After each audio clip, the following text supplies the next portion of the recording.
This channel is proudly sponsored by Tian Shang, Lone Wolf Fists, a post-apocalyptic superpowered martial arts tabletop RPG. They are about to launch the Acid and Steel Kickstarter campaign.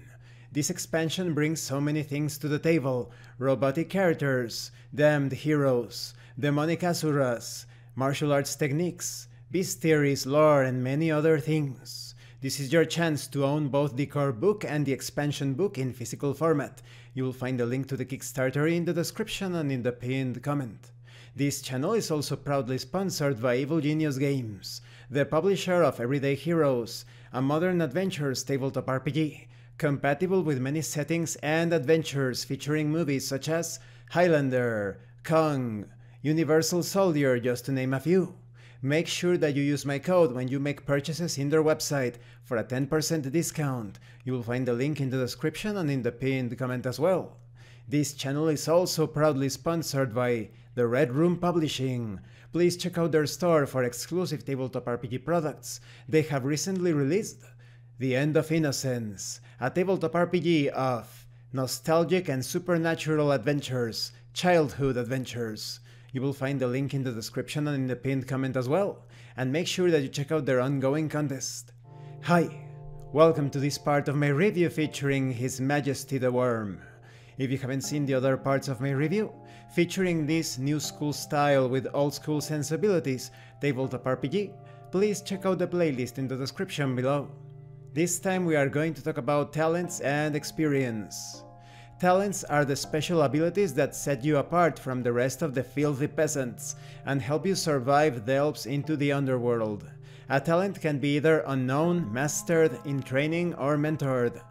All talents from paths other than your own are unknown. You can, however, train these talents using the mentoring rules. When it comes to mastered talents, you begin play with 2 mastered talents. When you create your adventurer, select one of your path's talents to master. Your kin talent is also automatically mastered. When it comes to in-training path talents, all talents from your path that you have not mastered are automatically in training. You may only use in-training path talents if you spend experience points to power them. You must expend 1 experience point every time you wish to use one of these talents.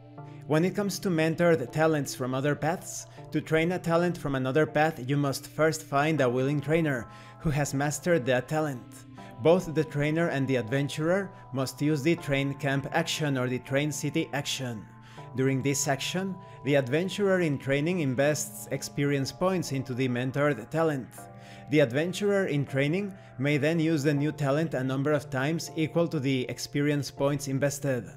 Note that this differs from training talents from your own path.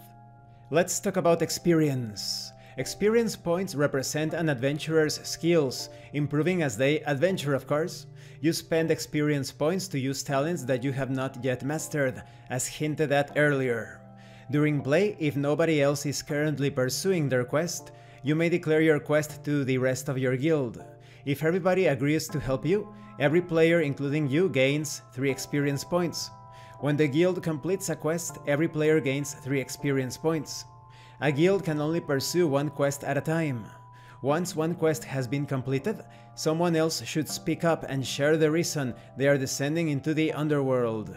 If the group agrees to help them, the guild starts the next quest. This should all happen in character, of course. Pursuing and fulfilling quests is the main way to accumulate experience. But there are 2 other ways to accumulate experience points. When your guild fulfills a contract for an employer, everybody in the guild gains 1 experience point. When you take the Carousing City action, you spend your gold to gain experience points. And this concludes this part of the review. In the next part we are going to talk about animal companions and familiars. What I like about this system is that it gives you options to, as explained in a text box here, to grow wide, horizontally. Many works of fiction sometimes corner themselves when the characters are growing in power, too much power, vertically. This also applies to tabletop RPGs. But in His Majesty the Worm, you always feel vulnerable to the dangers, but at the same time, you feel more resourceful as you obtain experience points. Thank you for watching this part of the review. Don't forget to leave a like, a comment, and subscribe. And thank you so much to those of you that are going the extra mile to support the channel. If anyone else wishes to further support the channel, consider joining as a member and enjoying exclusive tabletop RPG tips. You can also use the super thanks button and check out the pinned comment below. This has been Abraham El Jaguar, a professional game master. I am currently unavailable for professional sessions, but I will put my contact information in the description and in the pinned comment for when I am available again. And remember, in tabletop RPGs, you are not having a conversation about your characters, you are experiencing the game world as your characters. Once again, thank you and see you later.